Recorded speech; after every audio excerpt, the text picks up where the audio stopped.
mensagem da cruz, traz agora a ministração da palavra pelo pastor Cláudio Morandi. Libertos do pecado, fomos feitos filhos de Deus.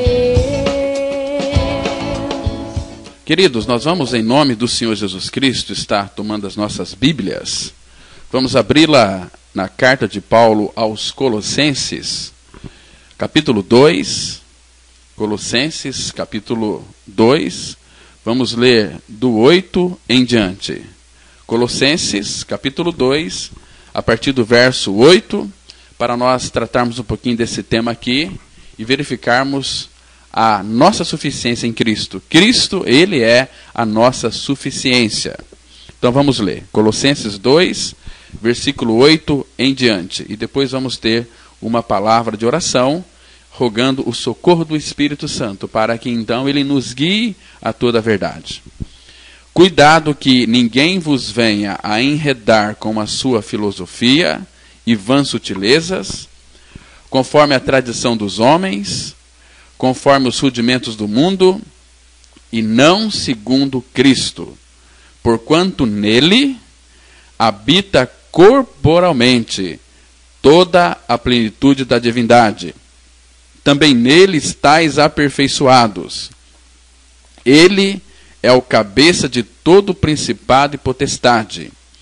Nele também fostes circuncidados, não por intermédio de mãos, mas no despojamento do corpo da carne, que é a circuncisão de Cristo, tendo sido sepultados juntamente com ele no batismo, no qual igualmente fostes ressuscitados mediante a fé no poder de Deus, que o ressuscitou dentre os mortos.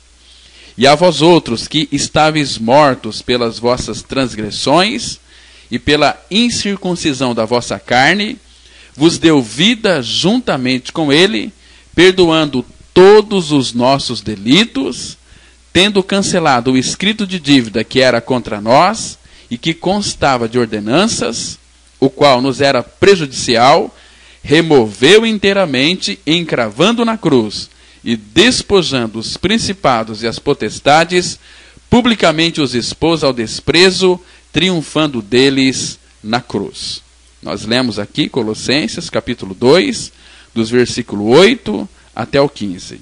Mas eu quero destacar aqui o versículo 9, que diz assim: porquanto nele, isto é, em Cristo, habita corporalmente toda a plenitude da divindade. Também nele estáis aperfeiçoados. Que lindo versículo. Queridos, vamos ter nesse momento uma palavra de oração. Oremos. Nosso Pai Celestial, o nosso coração se enche de alegria mais uma vez nesta manhã tão especial, manhã onde nós estamos com a Tua palavra aberta. E nesse momento, Pai, quando vamos meditar nas Escrituras Sagradas, que o Teu Espírito possa interpretar esta verdade para nós.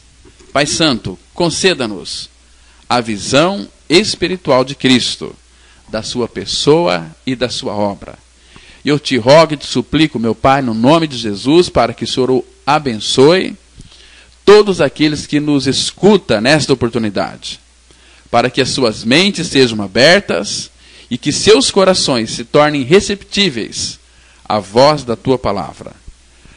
E leva, Pai, muitas almas a Cristo, para que Ele as regenere, para que, então, todo aquele que ainda não tem uma convicção de morte e ressurreição em Cristo, possa ter nesta oportunidade. É no nome santo de Teu amado Filho Jesus que nós oramos. Amém. Queridos, onde é que os cristãos acharam essa ideia de que precisam algo mais além de Cristo? Quando de fato nós não temos uma experiência real com nosso Senhor Jesus Cristo, certamente nós vamos à procura e vamos buscar alguma coisa a mais para completar. Isso significa que, para nós, para aquele que está buscando algo mais além de Cristo, não descansou na suficiência da sua pessoa e da sua obra. Será que Jesus é, de alguma forma, inadequado, meus irmãos? Será que o seu dom de salvação é, de algum modo, deficitário? É claro que não. Somos filhos de Deus em Cristo Jesus, co-herdeiros com Cristo e, portanto, todo aquele que creu em Cristo crucificado é beneficiários de um legado mais rico do que a mente humana possa compreender. Os cristãos, aqueles que nasceram de novo verdadeiramente, segundo a palavra de Deus diz, são pessoas tão ricas que não se tem como medir a sua riqueza. Por quê? Porque Deus é rico. E a palavra fala em Romanos 8,16 que nós somos filhos de Deus e pelo fato de sermos filhos, somos herdeiros de Deus e co-herdeiros com Cristo. Por isso que os cristãos são tão ricos que não dá para mensurar tamanha riqueza que nós temos nele. O nosso Senhor é muito rico, rico de amor, rico de graça, rico de misericórdia. Ele é o Deus de toda a graça. E todos os verdadeiros cristãos são herdeiros juntamente com o próprio Cristo. E as Escrituras Sagradas, elas têm muito a dizer acerca da herança do cristão. Aliás, ela é o ponto central de nosso relacionamento com Cristo, aqui no Novo Testamento, ou seja, na Nova Aliança. Aquele autor de Hebreus, que nós não sabemos quem é, ele referiu-se a Cristo como mediador da Nova Aliança, a fim de que recebam a promessa da eterna herança aqueles que têm sido chamados. Então, eu e você, quando cremos em nossa inclusão no corpo de Cristo, em nossa crucificação juntamente com Cristo, fomos escolhidos para a adoção na família de Deus, antes mesmo do mundo ter começado a existir. Ele já nos escolheu nele, porque já sabia que nós iríamos crer. E se você que me escuta nessa oportunidade está tendo o privilégio de crer nesta verdade, de que você morreu com Cristo, olha, levanta as tuas mãos para o céu. Porque você é uma pessoa escolhida. Você foi escolhida nele antes da fundação do mundo. E com a nossa adoção,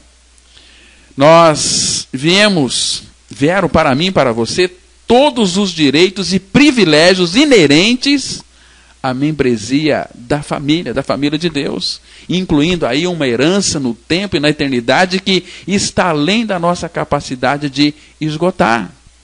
Irmãos, nós estamos falando aqui de eternidade, onde que todo aquele que é filho de Deus, filha de Deus, irá passar e irá morar para sempre.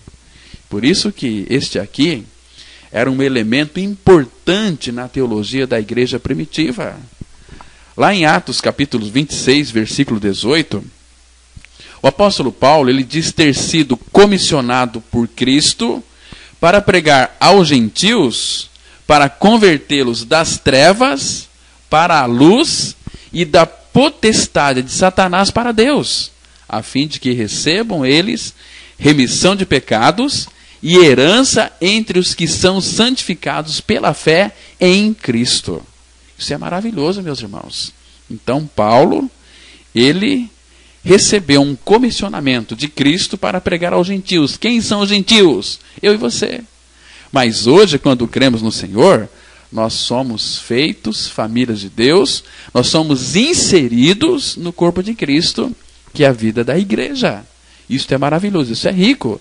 Então, tudo por causa de Cristo, da obra consumada no Calvário.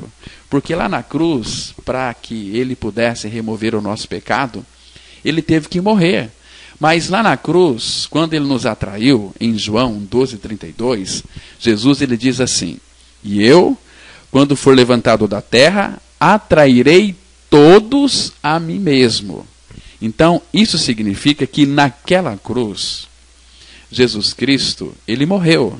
Nós sabemos que do lado direito tinha um ladrão que foi crucificado e do lado esquerdo teve um outro ladrão. E um desses ladrões se converteram. Então ali com Cristo estava 3 cruzes, né? A do centro era de Cristo, mas tinha mais gente naquela cruz. ali naquela cruz do meio, tinha mais pessoas. E dentre essas pessoas estava eu, estava você. Se você crer, irmão, você precisa crer, meu amigo. Você que ainda não tem essa experiência de regeneração, creia que você foi atraído lá na cruz no corpo de Cristo. Por quê? Porque está escrito. Jesus, quando ele morreu naquela cruz, a Bíblia diz que ele nos atraiu assim. Ele fala assim, em João, pode conferir aí na sua Bíblia. E eu, quando for levantado da terra, atrairei todos.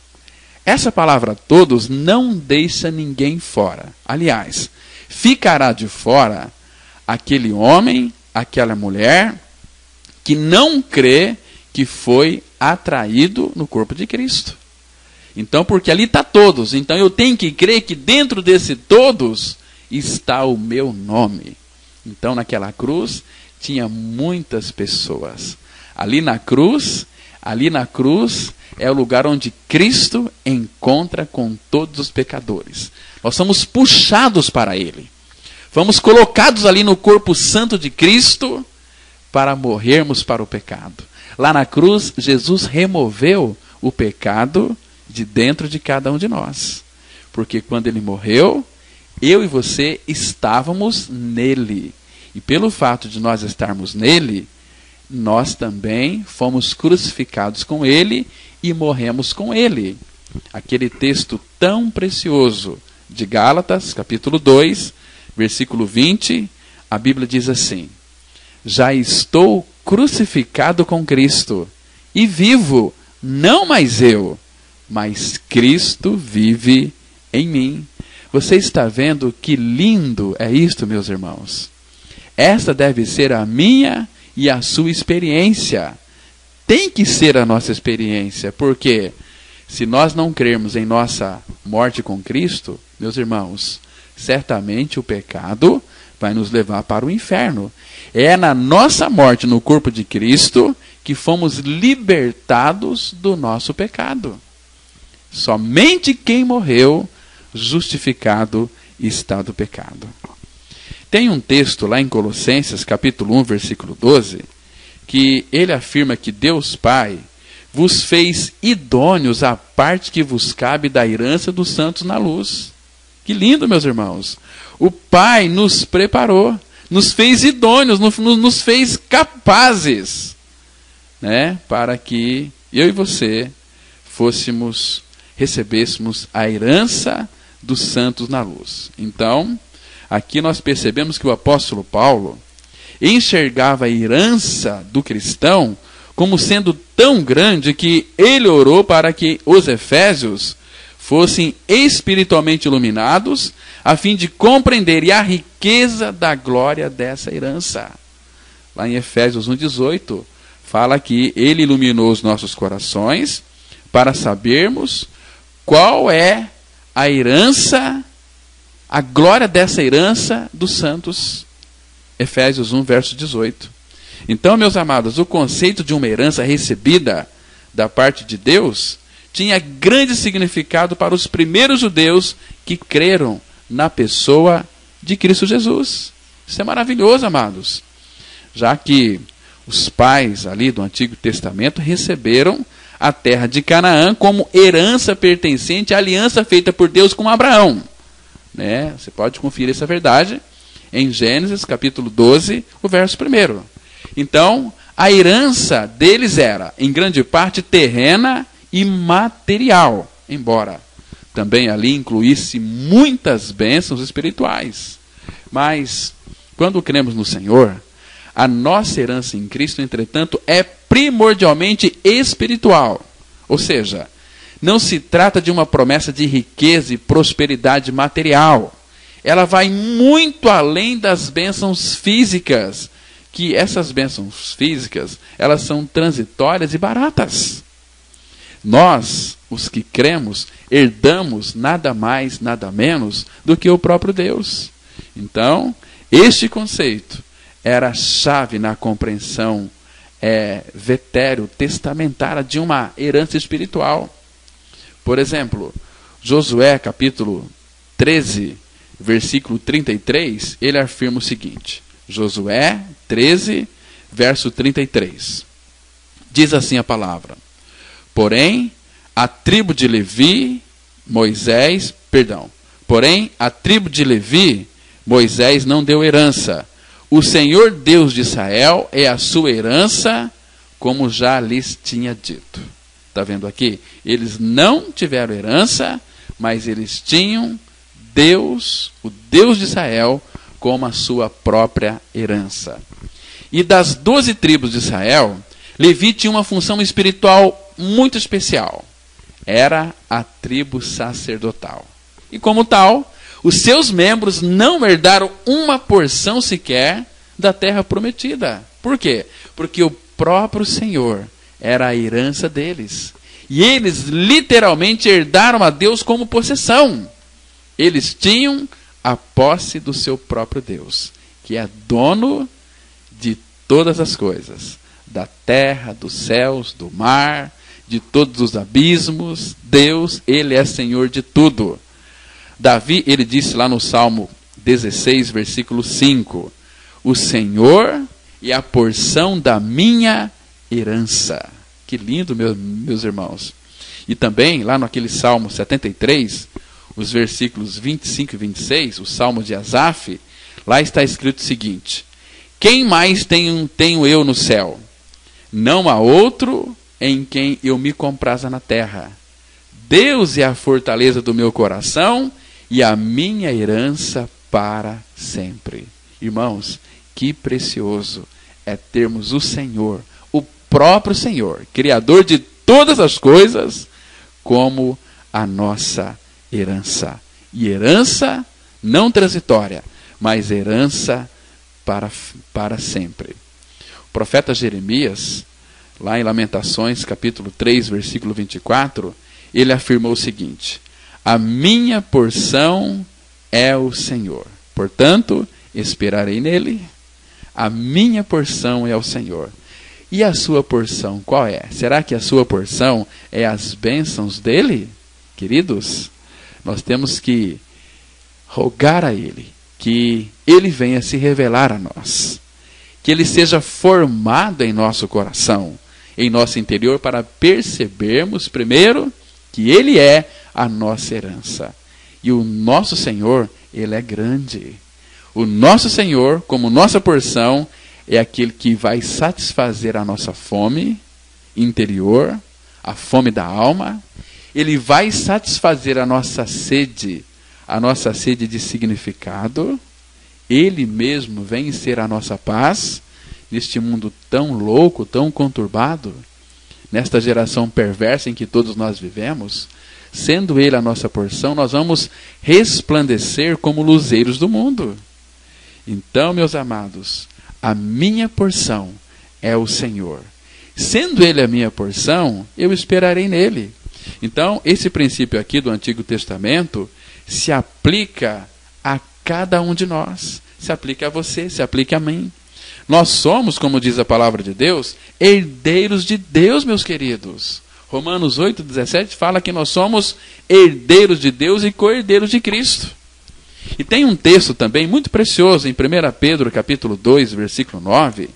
Ali o apóstolo Pedro ele descreve os cristãos como raça eleita, sacerdócio real, nação santa, povo de propriedade exclusiva de Deus.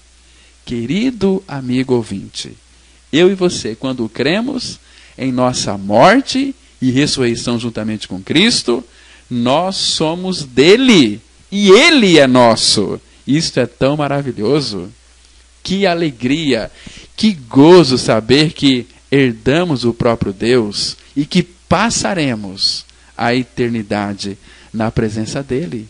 E na presença dele, sabe o que nós vamos encontrar? Sempre, segundo diz Salmos 16, versículo 11, a palavra fala assim: ele me fará ver os caminhos da vida, e na tua presença a plenitude de alegria, e a sua destra delícias perpetuamente. Meus irmãos, isto é muito grande. Olha, que o Espírito Santo possa abrir os nossos olhos para contemplarmos estas riquezas insondáveis que estão inseridas, encapsuladas na pessoa de Cristo. Então nós temos que cavucar nele para então descobrir, encontrar estes preciosos tesouros. Você que está me ouvindo, você tem desfrutado desta alegria do Senhor? Você tem vivido uma vida de satisfação, de celebração, servido ao Senhor Jesus Cristo com alegria e graça no seu coração? Você tem experimentado isso, meu querido? Na presença dele, há plenitude de alegria. A plenitude de alegria. E nós que cremos em sua morte e ressurreição, passaremos toda a nossa eternidade em sua presença, desfrutando de uma alegria plena. A alegria plena é uma alegria que não pode se acabar. Jesus disse lá no Evangelho de João, capítulo 16, vocês agora tendes tristeza, mas eu vos verei outra vez. Jesus está dizendo que em outra oportunidade ele nos veria e nós seríamos alegres. E a nossa alegria ninguém poderia tirar. Por quê? Porque na presença dele há plenitude de alegria e na sua destra delícias perpetuamente. Isto é lindo, meus irmãos. Isto aqui só pode gozar o verdadeiro cristão, o verdadeiro filho de Deus, aquele que de fato creu, que foi atraído no corpo de Cristo, que foi crucificado com Cristo, que foi morto com Cristo, e juntamente com Cristo, Deus o ressuscitou e o fez assentar nos lugares celestiais. Então, meus queridos, eu e você, nós herdamos a Cristo. Nós não herdamos coisas de Deus, nós herdamos a Ele mesmo. Os cristãos entram numa eterna união com Cristo. Cristo mesmo habita neles. Colossenses 1:27 diz assim: Cristo em vós, a esperança da glória. E Cristo só pode ser a nossa vida quando crermos que já estamos crucificados com Cristo e morremos e vivemos, não mais eu, mas Cristo vive em nós. Aí sim. Lembra que Jesus, ele orou ao Pai, naquela linda passagem de João, capítulo 17, os versículos 22 e 23. Jesus disse assim: para que sejam um, como nós o somos, eu neles e tu em mim. Olha que lindo o versículo 23. Cristianismo significa Jesus neles. Jesus em mim, Jesus em você. Eu neles e tu em mim. Irmãos, um dia, eu e você, nós seremos semelhantes a Ele, porque nós havemos de vê-lo como Ele é. E reinaremos com Ele como seus herdeiros. Nós herdamos o Espírito Santo. A palavra de Deus nos mostra em Efésios capítulo 1, versículo 14. Ali a Bíblia afirma que o Espírito Santo é o penhor da nossa herança. O que significa penhor? Penhor significa a garantia. A Bíblia está dizendo assim, você pode ler da seguinte maneira: o Espírito Santo é a garantia da nossa herança. Ou seja, Ele é o garantidor de nossa herança. E a palavra grega aqui traduzida por penhor é arrabon. Originalmente se referia a uma caução, dinheiro dado como sinal para assegurar uma compra. Isso lá no passado. E veio mais tarde a significar qualquer objeto usado como sinal de compromisso. Então, amados, era uma forma dessa palavra, acabou sendo usada para referir-se à aliança de casamento. Por isso que o Espírito Santo habitando dentro de você e dentro de mim, habitando em nós, é a garantia de nossa herança eterna. Amados, isso é maravilhoso. Nós herdamos a salvação. O apóstolo Pedro, ele afirma de uma forma tão clara que a nossa herança inclui a salvação preparada para revelar-se no último tempo. Em 1 Pedro 1,5 nós vamos ler esta verdade. E aqui a palavra grega traduzida por salvação fala de salvamento ou livramento. Então, aqui em seu sentido mais amplo, refere-se ao nosso livramento completo e final da maldição da lei, do poder e da presença do pecado, do desgosto, da dor, da morte e também do juízo. Olha, irmãos, não importa mesmo quão difíceis sejam as nossas atuais circunstâncias. Por quê? Porque nós podemos olhar além das mesmas e bendizer a Deus pela plenitude final de nossa eterna salvação. Eu e você, nós herdamos o reino. Foi Jesus quem declarou lá em Mateus, capítulo 25, versículo 34. Ele disse assim: então dirá o rei aos que estiverem à sua direita: vinde, benditos de meu Pai, entrai na posse do reino que vos está preparado desde a fundação do mundo. Olha que texto glorioso para quem é filho. Todo filho de Deus se alegra e se regozija com estas palavras. Olha que convite lindo. Já pensou você chegar um dia diante do Pai e ouvir aquela palavra: vinde, vinde, benditos de meu Pai, entrai na posse do reino que vos está preparado desde a fundação do mundo. Mas se você não nasceu de novo, se você é um crente que frequenta a igreja, que você participa da reunião de orações, canta no louvor, até prega a Bíblia, mas se você não ganhou a sua experiência de novo nascimento, de regeneração, e novo nascimento é Deus em Cristo tirando a nossa natureza perversa e nos dando a sua própria natureza divina, isso significa que esse transplante de coração aconteceu lá na cruz do Calvário. Jesus Cristo morreu a minha e a sua morte. Lá naquela cruz, quem morreu fui eu, no corpo de Cristo, foi você. E se você não crê nessa verdade, você está perdido, meu querido amado. Porque Jesus disse lá no Evangelho de João, capítulo 5, versículo 25, em verdade vos digo, quem ouve a minha palavra e crê naquele que me enviou, tem a vida eterna. Não entra em juízo, mas passou da morte para a vida. Então, é quando nós ouvimos a palavra dele e cremos. E a Bíblia diz que todos nós nascemos pecadores, filhos do diabo. Ninguém nasce filho de Deus. Se não é filho de Deus, é filho do diabo. E se é filho do diabo, vai viver com o diabo para sempre. Olha, a partir do dia 23, nós vamos começar uma série de mensagens sobre libertação da escravidão do pecado para a verdadeira libertação dos filhos de Deus. Eu creio que vai ser tremendo, vai ser impactante.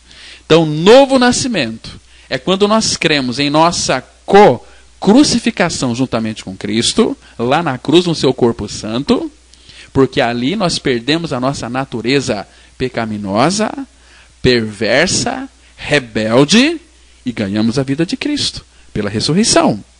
Então, se você não crê nesta experiência, você está completamente iludido e enganado, indo a passos largos para o inferno. Quantas pessoas vêm falar para mim: pastor Cláudio, mas a minha igreja tem uma doutrina certa, uma doutrina correta. Uma doutrina correta não leva ninguém para o céu. Não leva ninguém para a vida eterna. Você tem que ter a experiência com aquilo que a Bíblia está lhe revelando. A Bíblia diz que, em Romanos 6, que o nosso velho homem foi com ele crucificado, para que o corpo do pecado seja destruído e não sirvamos ao pecado como escravos. Então, creia que você já morreu com Cristo. Então, quando você crê neste fato, este fato se torna a sua experiência real e você vai experimentar o seu verdadeiro novo nascimento. Eu estou aqui falando em nome de Jesus para que os teus olhos sejam abertos, os teus ouvidos sejam desentupidos e você venha a crer nesta verdade da palavra. Porque se você não crer nessa verdade da palavra, você vai para o inferno.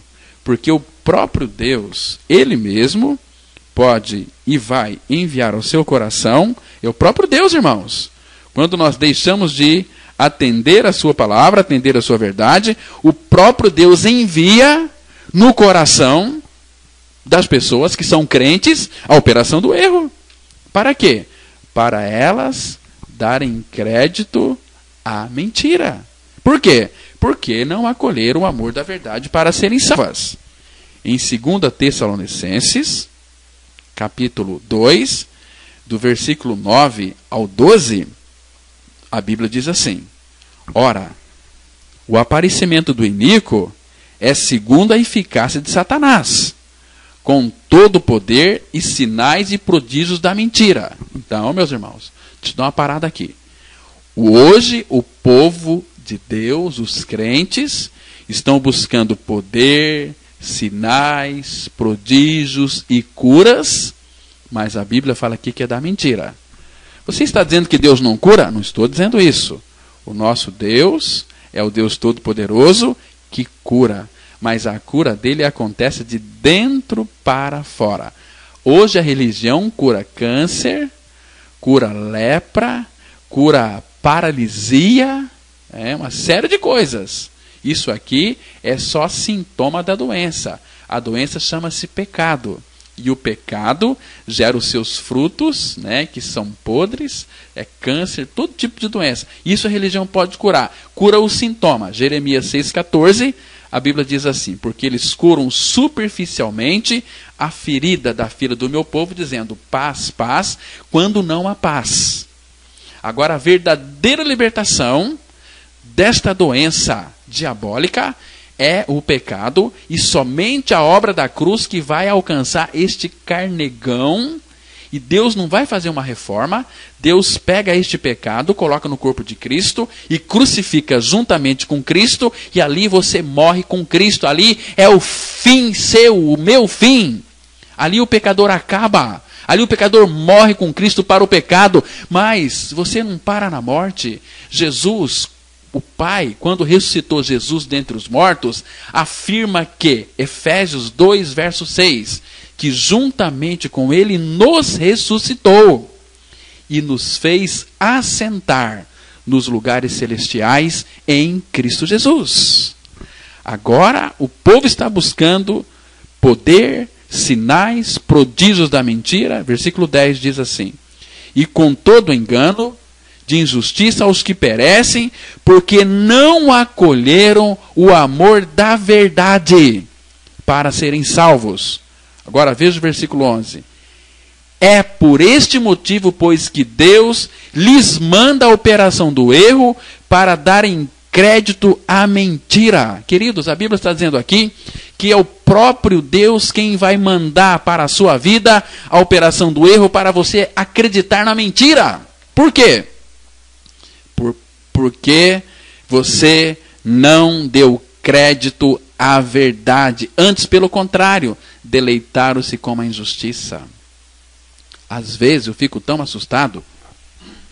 Muitas pessoas vêm nos procurar. Pessoas, queridos, que fazem mais de 15 anos de crente. 30. Atendi pessoas até com 40 anos de crente, dizendo para mim o seguinte: pastor Cláudio, eu sou isso, eu falo em línguas, eu tenho o dom de curar, eu tenho o dom de profetizar, mas isso não significa que você é um filho de Deus. Isso qualquer pessoa pode fazer. E eu perguntei para essa pessoa: mas você tem certeza do seu novo nascimento? Ela disse que não tinha, e que se morreria naquele dia, ela iria direto para o inferno. Então nós pregamos a palavra de Deus para ela. Foi o próprio Cristo quem disse em Mateus capítulo 7, versículo 22, dizendo que naquele dia, muitos naquele dia, hão de dizer-me: Senhor, Senhor, porventura não temos nós profetizados em teu nome, e em teu nome não expelimos demônios, e em teu nome não fizemos muitos milagres? Então lhes direi explicitamente: nunca vos conheci, apartai-vos de mim, os que praticais a iniquidade. Queridos, a pessoa pode profetizar em nome de Cristo, ela pode expulsar demônios em nome de Cristo e fazer muitos milagres em nome de Cristo, contudo, sem ter a vida de Cristo, sem ser regenerada, e morrem e vão direto para o inferno. Que tristeza vai ser isso? Já pensou se você ouvir aquela voz: apartai-vos de mim, malditos, para o fogo eterno, preparado para o diabo e os seus anjos? Mas, Senhor, eu profetizei em teu nome, mas, Senhor, eu falava línguas estranhas. Senhor, eu expulsava demônios e fazia muitos milagres. Mas você nunca ganhou a experiência do seu novo nascimento. Você nunca creu que morreu comigo. Você nunca foi liberto ou liberta do seu pecado.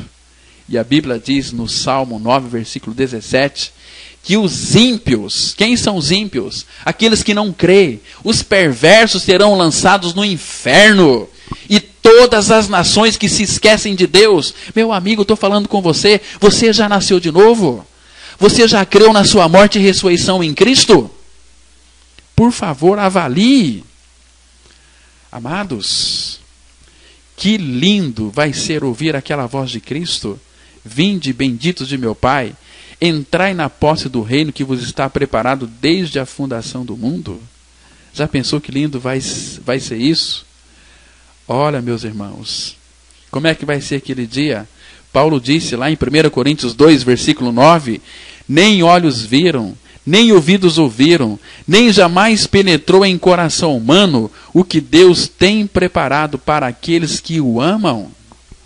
Queridos e amados ouvintes, nós somos como um príncipe ainda criança, que é novo demais e imaturo para compreender os privilégios especiais relativos à sua posição ou à herança que o aguarda. Irmãos, consequentemente, ele pode até lutar por desejos fúteis e ter acesso de raiva por coisas sem valor, as quais não passam de pálidas comparações com todas as riquezas que ele possui e que um dia receberá ao assumir o trono de seu pai. E à medida em que ele cresce, esse príncipe, os seus pais precisam treiná-lo e discipliná-lo de forma que ele venha a aprender o comportamento digno de alguém de sua linhagem. E através de todo esse processo de treinamento e amadurecimento, ele começa a compreender o valor e as implicações de sua herança. Assim é com todo o príncipe, irmãos. E eu e você, nós também, um dia, experimentaremos a plenitude de nossa herança. E enquanto isso não ocorre, é preciso que aprendemos a agir como filhos do rei, permitindo que a esperança das bênçãos futuras purifique as nossas vidas. Ah, meus irmãos, como nós devemos almejar este encontro glorioso com o nosso Senhor, como nós devemos ser como o apóstolo Paulo, que o apóstolo Paulo, ele preferia deixar este corpo e habitar com o Senhor. Que linda expressão! Será que nós temos esta convicção que tinha o apóstolo Paulo? Ele fala para nós, lá em Filipenses, capítulo 1, versículo 21, diz assim: porquanto para mim o viver é Cristo, e o morrer é lucro. Para muitos, já se contentam, sendo Cristo a sua vida, mas Ele tem que ser também o nosso viver. Para mim, o viver é Cristo, e o morrer é lucro. Será que para você que está me ouvindo, o morrer para você vai ser o lucro? Você tem certeza, meu amigo, que você é uma pessoa regenerada em Cristo? O que adianta ficar tantos e tantos anos na religião sem ter uma experiência, uma convicção de que você é um renascido, de que você é um filho de Deus? Jesus disse para aquele mestre de Bíblia, aquele mestre em Israel chamado Nicodemos, em João 3,3, Jesus disse para Nicodemos: olha, em verdade vos digo que aquele que não nascer de novo não pode ver o reino de Deus. Queridos, Será que de fato você já ganhou a sua experiência de regeneração, de novo nascimento? Você tem certeza que é um filho de Deus? Você tem certeza de que se você morresse hoje, você iria para a glória? Ou você tem dúvidas? Nesse estado em que você se encontra nesse momento, você tem certeza que vai para a glória? Por favor, não alimente dúvidas em seu coração, porque tudo que é dúvida é pecado. Tudo que não vem de fé é pecado. E fé é nós cremos naquilo que está escrito na palavra de Deus. A fé é o firme fundamento das coisas que se esperam. E a convicção de fatos que não se veem. Então, fé é você crer naquilo que está escrito.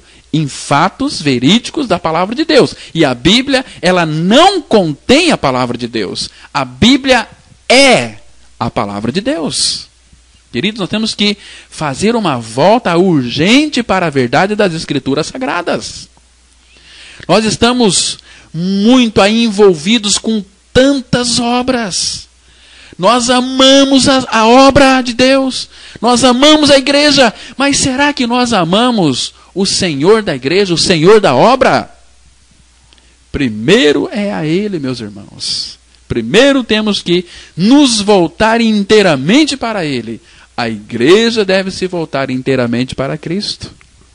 Porque isto vai trazer para mim e para você uma convicção tão rica, tão clara, de que nós somos filhos de Deus. O apóstolo Paulo, ele também faz uma outra asseveração no versículo 23 de Filipenses capítulo 1. Filipenses 1, 23, a Bíblia diz assim: ora, de um e outro lado estou constrangido, tendo o desejo de partir e estar com Cristo, o que é incomparavelmente melhor. O apóstolo Paulo, ele tinha o desejo de partir, de morrer, de estar com Cristo. Por quê, Paulo? Porque a palavra fala, Paulo está dizendo aqui que é incomparavelmente melhor. Mas talvez se nós pudéssemos perguntar para o apóstolo Paulo, Paulo, de onde é que veio tamanha convicção, Paulo? Como é que você tem esta grande convicção? Por que você tem o desejo de morrer e estar com Cristo? Por quê, Paulo? E ele vai nos responder para nós. Lá em 2 Coríntios, capítulo 12, versículo de 1 até o 4. Veja a experiência de Paulo. Ele diz assim, 2 Coríntios 12, de 1 a 4. Se é necessário que me glorie, ainda que não convém, passarei as visões e revelações do Senhor. Conheço um homem em Cristo. Aqui, meus amados, ele está falando dele mesmo. Conheço um homem em Cristo que há 14 anos foi arrebatado até o terceiro céu. Se no corpo ou fora do corpo eu não sei, Deus o sabe. E sei que o tal homem, se no corpo ou fora do corpo eu não sei, Deus o sabe, foi arrebatado ao paraíso e ouviu palavras inefáveis, as quais não é lícito ao homem referir. Paulo, a experiência dele é que Deus deu a ele o privilégio de ser arrebatado até o paraíso e de ouvir palavras inefáveis. Então ele veio e relatou para nós. Vocês entendem agora que por que Paulo desejava morrer e estar com o Senhor, que é incomparavelmente melhor? Porque Paulo esteve lá, ele viu, ele contemplou todo o paraíso de Deus. E veio aqui para contar para nós. Agora você crê nesse fato? Você crê ou você não crê? Irmãos, então como ter a certeza da nossa salvação? Como ter uma convicção de que nós vamos para a glória? O que eu tenho que fazer? Você tem que crer. Crer em quê? Crer que você morreu com Cristo, que você ressuscitou com Cristo. Lá em 2 Timóteo, capítulo 2, aquele lindo versículo, versículo 11, diz assim a palavra. Olha o que a Bíblia está dizendo. É a verdade da palavra de Deus que você tem dificuldade em crer, que você muitas vezes duvida, que você fica aí com uma doutrina. Se você ficar com a doutrina da sua igreja, você só vai ter uma doutrina. Agora, se você ficar com a palavra de Deus, você vai ter o Cristo todo suficiente habitando em seu coração e lhe dando a certeza e a convicção do seu novo nascimento. Está escrito assim, 2 Timóteo 2, verso 11. E me escuta, abra aí os teus ouvidos que está cheio de cera do diabo. Porque o diabo não faz outra coisa a não ser colocar essa cera infernal em nossos ouvidos para que a gente não ouça a palavra de Deus e começamos a ouvir aí a palavra de homens que não têm compromisso com a verdade. Que são as verdadeiras imitação da verdade. E se você for para o inferno, é porque você não quer dar ouvido à verdade da palavra de Deus. A Bíblia diz assim, fiel é esta palavra, se já morremos com ele, também viveremos com ele. E se você não morrer com ele, você não vai viver com ele, ô criatura. Me escuta com cuidado. É hora de você despertar deste sono maldito da morte. E de levar o Senhor mais a sério. E de ter um compromisso com Ele, com a sua palavra. E com aqueles que confessam esta verdade inerrante, verdade absoluta. E que nos dá plena convicção no nosso coração. De que nós fomos crucificados com Cristo. E que nós morremos com Cristo. E que Cristo é a nossa vida. E se você não crê nessa verdade, você está assinando o seu contrato de morte. E você vai para o inferno no lago que arde com fogo e enxofre, que é a segunda morte. Chega de mentira! É hora de nós crermos nesta verdade libertadora. Conhecereis a verdade, e a verdade vos libertará. E esta verdade é o Filho de Deus, é Cristo Jesus. Se, pois, o Filho vos libertar, verdadeiramente sereis livres. Tem tantos crentes que nunca foram libertos do seu pecado, nunca creram na sua crucificação com Cristo, estão sofrendo, vivendo uma vida sôfrega, presos dentro da arapuca da religião, obedecendo todos os mecanismos impostos pelos homens e não a palavra de Deus. A libertação de Cristo é plena, ela é maravilhosa. Eu já estou crucificado com Cristo e vivo não mais eu, mas Cristo vive em mim. E Ele vivendo em mim, Ele é meu tudo. Cristo é tudo em todos, então Ele é o meu suficiente. Ele é a minha suficiência, porque Ele é suficiente para mim. Ah, meus irmãos, que o Espírito Santo de Deus possa revelar esta verdade ao seu coração. E eu queria virar uma fumacinha, entrar nos seus ouvidos, descer no seu coração, mas eu não posso. Eu só tenho a pregação da palavra. É para aquele que crê. Quem crê será salvo. Quem não crê já está condenado. Então creia que lá naquela cruz você foi atraído, crucificado, morto, sepultado e ressuscitado juntamente com Cristo. Que o Espírito Santo de Deus traga esta revelação no teu coração. Amém. Vamos ter uma palavra de oração. Maravilhoso Pai, a tua palavra foi entregue. Pai, é o teu Espírito que vai convencer o coração das pessoas, não sou eu. Pai, nós somos simplesmente meninos de recado. O teu recado foi entregue.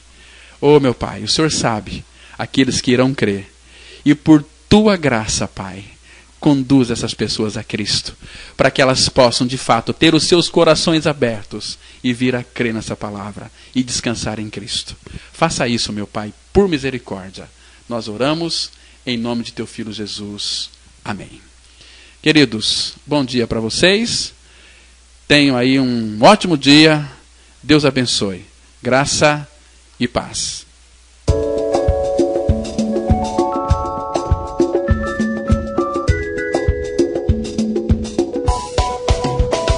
Caso queira receber maiores informações sobre esta palavra, ligue para 3215-7508.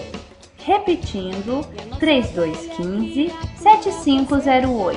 Ou participe de uma das nossas reuniões. Teremos o maior prazer em recebê-los em nossos encontros. Vivemos, pois, em novidade de vida.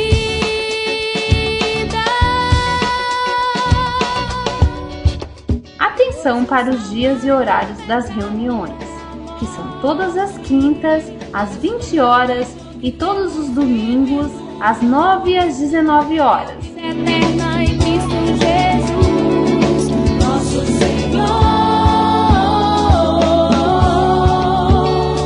A Igreja Batista Palavra da Cruz está situada com um templo na rua Jequitibá 244, na Vila Ideal, próximo ao estádio do Teixeirão. Em Cristo Jesus, nosso Senhor.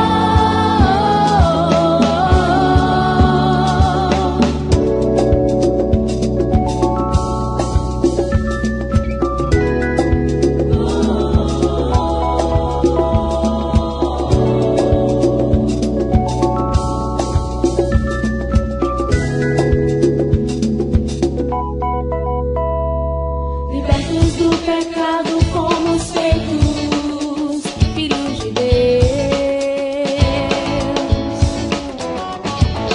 tendo o nosso fruto de vida para a santificação e por fim a vida eterna.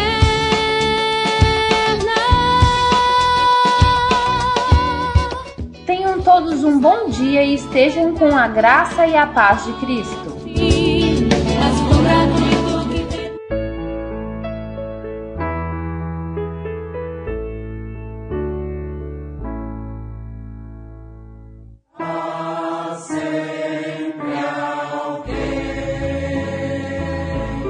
que nunca ouviu toda a verdade lá da cruz e ainda está a procurar onde encontrar como chegar-se a Jesus. Cristo é o Cordeiro, Cristo é o que se deu em sacrifício, a nossa dor ele sofreu. Profundo mar, ele lançou todos pecados e nosso eu crucificou. E ainda mais nos fez morrer, o homem velho aniquilou, e o pecador pôde então crer que se morreu justificado ele o tornou. Cristo é o Cordeiro, Cristo é o que se deu em sacrifício, a nossa dor